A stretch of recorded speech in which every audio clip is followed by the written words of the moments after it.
So here we see some Chicago numbers, and what I want to say up front is Chicago is probably one of the most dangerous cities to do rideshare in, right? And because Uber and Lyft know that, because they're losing so many drivers, yes, the companies are putting out bigger incentives. They are upping these offers in Chicago because they need drivers desperately. Now this year, if I just look at these numbers, right, and I think a lot of this is accurate, but what the driver is doing here is insane, You do not have a life, period. You do not have health if you're putting in 80 total hours driven. And I will guarantee you, I'll almost take a bet that this driver pre-pandemic was probably doing 60 hours and making the same money now. And because he wants to keep up that weekly, that 2 to 3K club, right? They're now busting their ass doing 80 hours. So here it says, and people tend to always speak or show their best numbers, right?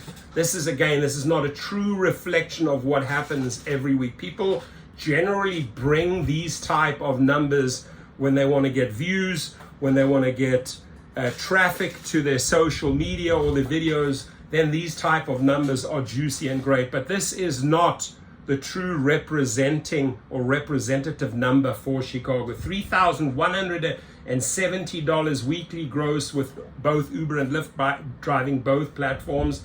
80 hours total driven. You don't have a life, my friend. I can tell you right now, you don't have a life. I don't think you're going to be able to keep your relationship. You might not have a relationship, or you might lose your marriage over this, right? 1,562 weekly miles driven. So we are talking about 6,000, if he carries on this way, 6,000 a month. 12 months later, you've got 72,000.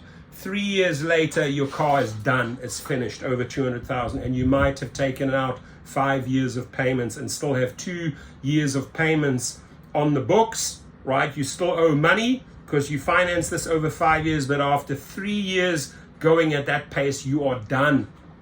You're done. So $167.20 weekly gas. I think it's very accurate. $126 weekly for the car loan. It tells you that car is about $500 a month. That is accurate. $109 weekly for the insurance.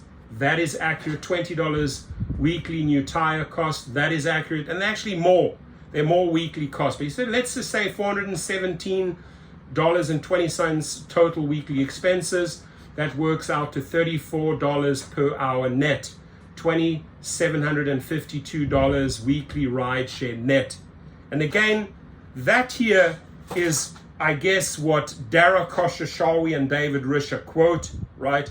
They're quoting probably a driver that has a very high average of 35. This is not the norm for Tampa, Florida. This is not the norm for Salt Lake City, right?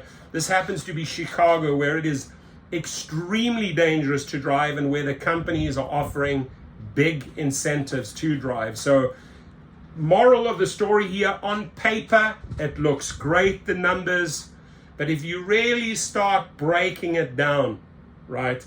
I'd love to meet the driver. Let's have a one-on-one conversation with this driver. Do you have a life? Do you have children? Are you married? How healthy are you? When last did you go for a health check? If you're constantly chasing 80 hours. Something to think about, my friends, because we get so sucked in by these algorithms that we often tend to forget about ourselves. Be safe out there. Thank you.